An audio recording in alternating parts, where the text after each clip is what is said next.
Hello, this is Bill Bullard with R-CALF USA, the voice of the independent cattle producer in the United States of America. Well, cattle producers and consumers alike must prepare for the deluge of knockout country of origin labeling initiatives that are coming down the pike. Now, unlike something that is counterfeit, knockoffs resemble the real thing, but even a cursory examination reveals they are very different. So let's put this in context of country of origin labeling, or COOL. COOL is current law that requires certain foods to be labeled as to their country of origin. The current law applies to certain meats, including chicken and lamb. For all meat products, the COOL law requires labels stating where the animal or bird from which the meat was derived was born, raised, and slaughtered. The reason meat from animals slaughtered in the U.S. must be labeled as to where it was born, raised, and slaughtered, rather than a simple label that states product of USA, is a recognition that unlike fruits and vegetables or nuts or fish, animals can be moved from one country to another during their much longer production life cycles. And when they are moved from one country to another, they are subjected to different production standards. The COOL law makes clear that meat can only be designated as having a United States country of origin if it is exclusively from an animal that is exclusively born, raised, and slaughtered in the United States. Beef and pork are now the only major foods that are outliers from the current COOL law.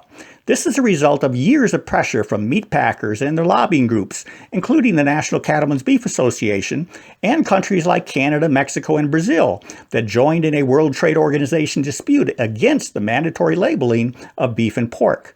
Importantly, Congress considered whether to make the original COOL law voluntary. In other words, by simply establishing labeling standards and leaving it up to the meat packers and retailers to decide whether to label any commodity. Congress flatly rejected this idea, noting the U.S. already had voluntary labeling programs, even for meat. Congress further recognized that while COOL labels were important to both consumers and producers, neither producers nor consumers had any power to cause the meat packers and retailers to label anything.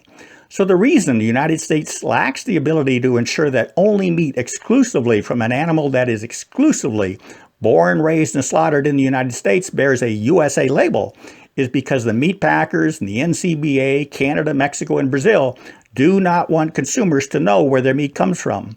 Instead, these groups and others want everyone to refocus their attention on a voluntary COOL labeling system, a system that fundamentally and historically does not work for either consumers or producers.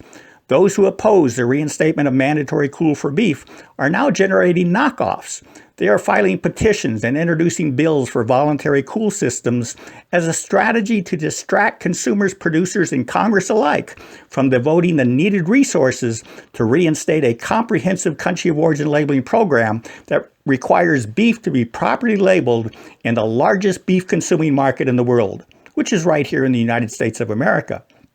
If you look at today's dysfunctional marketplace, marked by strong beef demand, near-record beef exports, near-record retail beef prices, and seriously depressed cattle prices, you will agree, as R-CALF USA does, that we don't have the luxury of time to chase after voluntary labeling programs that won't do our industry any good. A cow-calf producer, backgrounder, or feeder in the Northern Plains cannot compete against the influx of cattle and or beef from Canada, Mexico, Brazil, Uruguay, Costa Rica, or anywhere else if the meat from their superior cattle is not required to be labeled when it is placed on the grocery store shelf. This problem is urgent and must be corrected immediately. We cannot be distracted by knockoffs.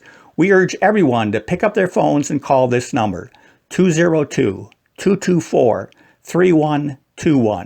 That's the number to the United States Capitol switchboard, and with this number, you can ask for both your senators and your representative. When you connect to their offices, ask to speak directly to your congressional member, and if that's not possible, ask to speak with their agricultural staffer. When you reach your member or the staffer, tell them clearly and decisively that you want them to reinstate mandatory country of origin labeling for beef, and nothing less will do. Good luck with your calls, and if you want to help R-CALF USA's efforts to reinstate real COOL for beef, go to r-calfusa.com and go to our COOL website at www.labelOurBeef.com. Thanks for your support, and together we will win. So with that, we're out of time. We hope you have a productive week. Thank you, and goodbye.